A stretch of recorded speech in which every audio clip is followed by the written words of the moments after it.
切金ガラス作家の山本茜です。切金っていうのは、金箔を細く切ったり三角や四角の小さな破片に切ったものを、貼りながら文様を描いていくという技法で、もともとは仏像や仏画に施されたもので、日本の京都特有の伝統工芸です。私金沢出身だったので、金箔工芸というものにものすごく見慣れてたんですけれども、それはなんかどちらかというと豪華で合法でっていう、やっぱりその前田藩の武家文化を引き継ぐ、そういう本当豪華絢爛な世界であると思ってたのが、その切金っていうのが同じ金箔を使っているのにすごく繊細で雅なその模様にものすごく惹かれまして。This area of crafts is known in Japanese as koge and is highly respected, has a lot of attention and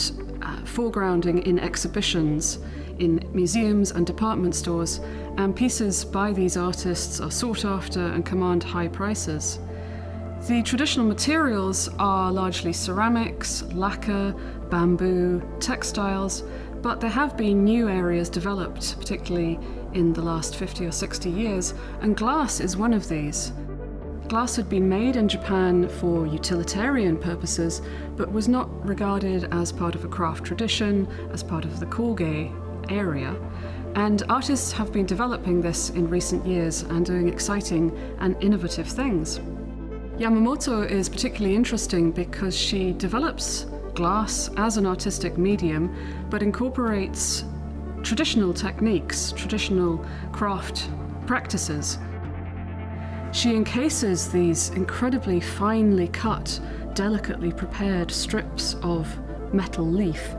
between layers of glass, and then they create this sparkling effect from within the sculpture. 切金で、何かを装飾するのではなくて、自分の心象を表現したくて、表面から切金を引き剥がせばいいんだと。引き剥がして宙に浮かせれば切金だけを見てもらえて、切金を主役にできるって思ったんですよ。ただその切金っていうのは金箔で、しかもすごく細く切っているので、それを空中に浮かすっていうのはまず考えられないというか、できなかったので、それだったら何か透明なもので挟んだら同じように見えるんじゃないかって思いまして、でそれでガラスに行き着いたんですけれども。The end result is this beautiful leaf boat. It's a technique that, when it's embedded in glass, has only been done successfully in the modern era by Yamamoto Akane. So this piece is really a unique work. So what we see here is the beautiful cut gold, but we see it mitigated and almost funneled through the glass and through the layering of color. In a way, what she's doing is a collaboration with material. She's doing a collaboration with fire. She's doing a collaboration with earth. She's doing a collaboration with metal. She's doing a collaboration with air. She's doing a collaboration with water. So in a way, she's using all 5 elements here to create this work. It is Kyoto culture. It is not in your face. It is soft. It is gentle. You have to look to see, and there's hidden meaning. リーフボートは私が幼少の時に雨が降ったら用水路に水がざっと流れるようになるんですけど、そこに葉っぱを浮かべてどこまで行けるかっていうのでずっと走ってついて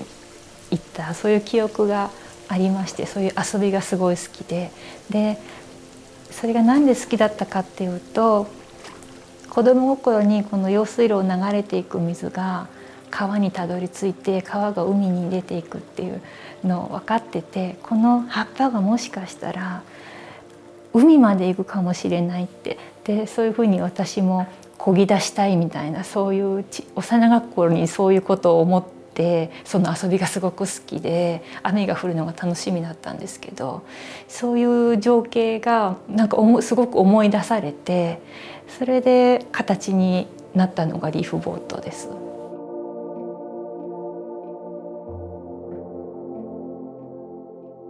What she's doing is doing an ultimate practice of devotion here.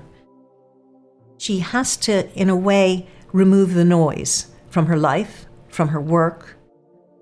So she decided to move outside to the outskirts of Kyoto to a beautiful rural place. やっぱり工房がすごく自然豊かなところにありまして、身の回りの自然とか、あとは京都っていう土地に住んでいるっていうこととか、あと本当に文学とか古典とか、そういったいろんなものにからインスピレーションを得て、でどんどんとイメージが降ってきたものから作ってるっていう感じなんですけども、日本っていうのは本当に四季が豊かで、こういう山奥に住んでるとすごく感じるんですけど、日に日に葉っぱの色が変わっていくんですね。で5月の頃には本当に明るい若葉の色をしてるのが、夏になるにつれてどんどん青みがかった深い緑になって、で気が付いたら秋になって紅葉して散っていくっていう、その移り変わりが刻々移っていくのがすごく美しくて、ものすごく感動して、で同じそのリーフボートではあるんですけど、子どもの時もその季節ごとに遊んでたので、浮かべてた葉っぱの色が違うんですね。なのでリーフボートも春夏秋とこの3バージョン作りたいなと思って、大英博物館の所蔵になったのがたまたま夏だったんですけれども、グリーンに少しブルーのガラスを加えて深みを出した作品です。It's taking from the winter and bursting through, welcoming in the summer. We have the clean colors here, and then the cool colors of the green and blue, and then the clear glass coming on the top. So it's fresh. It's about the colors that are starting to come out that we will soon see in summer.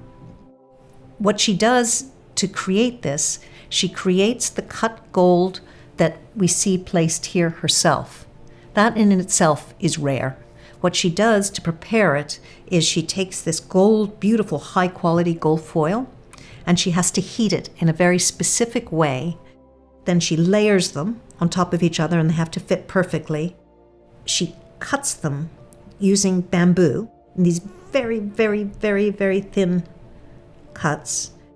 The lines are actually like a hair. They're the width of a hair, 3 millimeters long, and just places them down on the glass and then sandwiches it with other glass and fires it.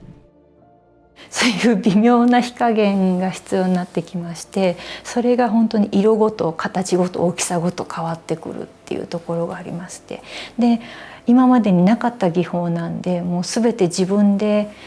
実験してデータを取って詰めていくっていう作業をしなければ完成しないので、本当にぶどまりが悪いって言いますか、いつも実験しているような科学者のような気分でいます。なんかアーティストっていう一面と、そういう本当に技術者というか科学者というか、そういうのと自分が真ん中で分かれているような、そんな状況ですね。でやっぱり大体1回目っていうのは失敗して切り金がぐちゃぐちゃになっちゃったりとか、中に泡がたくさん入ってしまったりっていうことを起こすんですけれども、でそれを見てやっぱりそれまでのかかった切り金の労力とか、そこに至るまでに何ヶ月も何年もかかっていることもあるんですけど、それが釜に入れた一瞬でダメになってしまうっていう、精神的ダメージがものすごいんです。で最初はすごく落ち込むんですけども、なんか1日ぐらいすると落ち込んでる自分よりもなんで失敗したのか、どうしたら次うまくいくのかっていうことの方にすごく関心が湧きまして、でそういう時にいつもこう心の拠り所にしてるのがエジソンのエジソンも電球を発明するのに1万回失敗したっていうのがあるんですけど、その時に失敗したんじゃなくてうまくいかない方法が分かっただけっていう、そういう言葉があって、でそうなんだ、これはうまくいかないんだっていうのが分かったから。Akane sensei is a perfectionist, and if the work does not resonate with her, or if the work is not perfect, it's not sold, it's put away, and it never sees the light of day again. So these works are incredibly rare. We have examples of this cut leaf technique in the collection on Buddhist paintings and sculptures, and this shows how we can demonstrate the continuities across the collection, how ancient practices very often have been used for centuries and are being adapted and updated by contemporary artists.